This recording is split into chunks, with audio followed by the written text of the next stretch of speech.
All right, baby. Today's the day that we learn about Dungeons and Dragons. Pick a dice. All right, baby. Today's the day that we learn about Dungeons and Dragons. Pick a dice.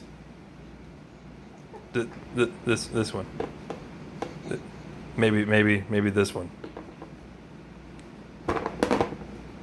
The D6. A bold choice for a rogue. My buddy got me an amazing microphone. Well, he didn't buy it for me. He just gave it to me because he didn't use it anymore. And I can't figure out how to use it. And I figured out that this has better sound quality than either of the 3 microphones available to me, 2 via the camera, 1 via the laptop. So, let's get into this. The basics of Dungeons & Dragons 3.5. This is going to be a series, just like the Prestige classes, except I should have started with this series first. But I didn't. Because I wanted to force myself to make characters for my own D&D world. There are many subjects that I could choose to start with. Choosing a race, picking a class, what feats to start with, how do skills work, the different weapons and armor, who gets what weapon and armor proficiencies, what are proficiencies. We aren't talking about any of those today. Not today. Let's talk about ability scores, or as I like to call them, attributes.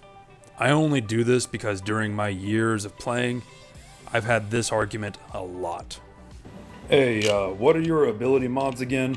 I got dark vision, sneak attack, and no. What are your ability scores? I can see out 60 feet, 2d6 sneak attack, and... No! Are you serious? What the fuck? During this breakdown, I will be saying ability score, though, to stay true to the books. I'm pretty bad at using shorthand terms and mentioning things that are actually homebrew, so I'm going to try to stay true to the book. So what are the 6 ability scores? In order, we have Strength, Dexterity, Constitution, Intelligence, Wisdom, and Charisma. These ability scores are not what define your character, but what your character is capable of. Strength. How strong are you? How hard can you hit? Dexterity. How agile are you? How good of a shot are you? Constitution. How healthy and tough are you? How good is your immune system? Intelligence. How smart are you? Book smarts. Wisdom. How wise are you? Street smarts. Charisma. How likable or persuasive are you? These are the building blocks for creating a killing machine, a diplomat, a grand mage, and everything in between. Now, how do you get these stats, or these ability scores? Dice. Or point buy. But I never use that one, nor do I like it, so I won't be telling you about it. If your DM, Dungeon Master, uses point buy, hopefully they will explain it. What dice will you need? Well, to play the game, you'll need a set of 7 dice. A D4, a D6, a D8, 2 D10s, a normal D10, and a percent die D10, a D12, and the staple D20. But to roll your ability scores, you will need a D6. 4 of them preferably. Grab a sticky note, a notepad, or your laptop, and get ready to roll 4 dice 6 to 18 times. Maybe even 21 depending on your Dungeon Master. To start, you will roll your 4d6s. Look at them. Now get rid of the lowest number. Add those remaining 3 dice together. Write that number down. Then do it 5 more times.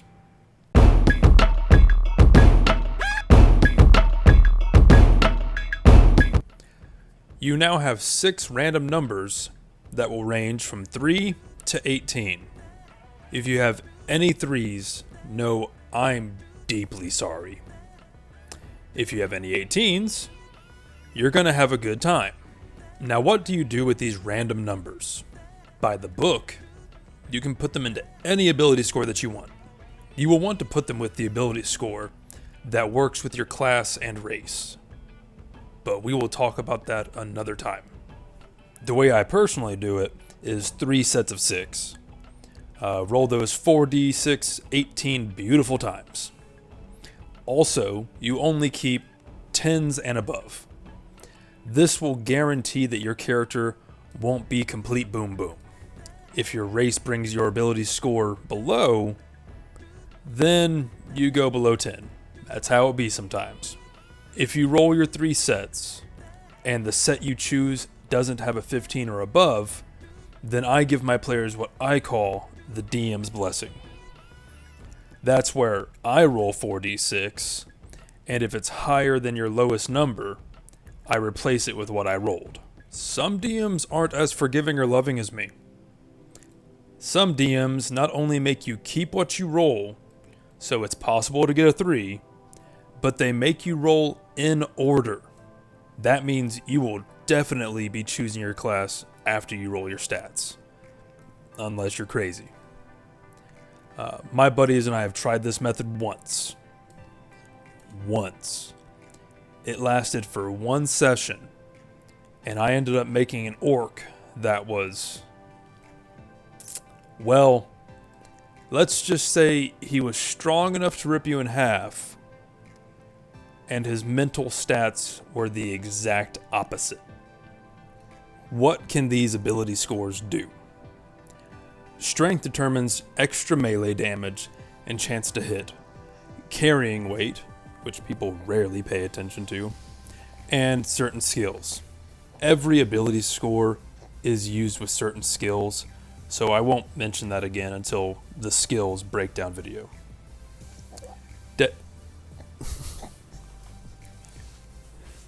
Dexterity determines range, chance to hit. Some feats or class abilities allow dex to damage.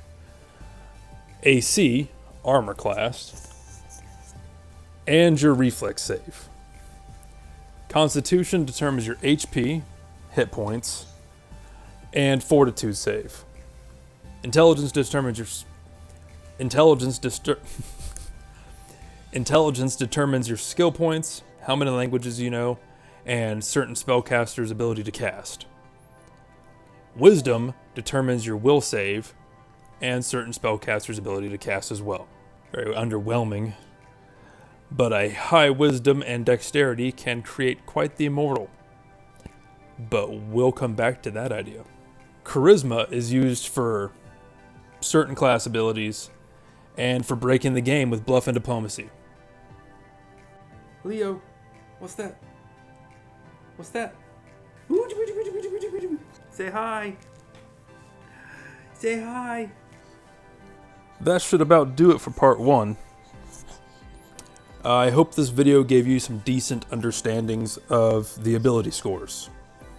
In later parts, I'll talk about how they affect skills, saves, abilities, and get more detailed about which classes require which ability scores to thrive and survive. Let's roll the stats from my next prestige class video. 14, 11, 17,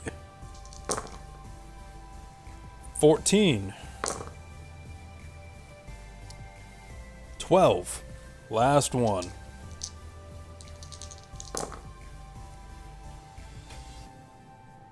Math. 15. Not bad stats.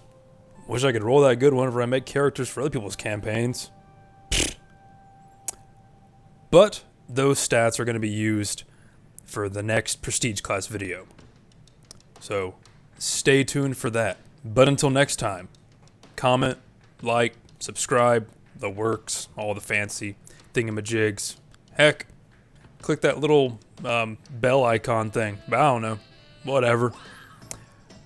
And you stay classy, Dice Demons.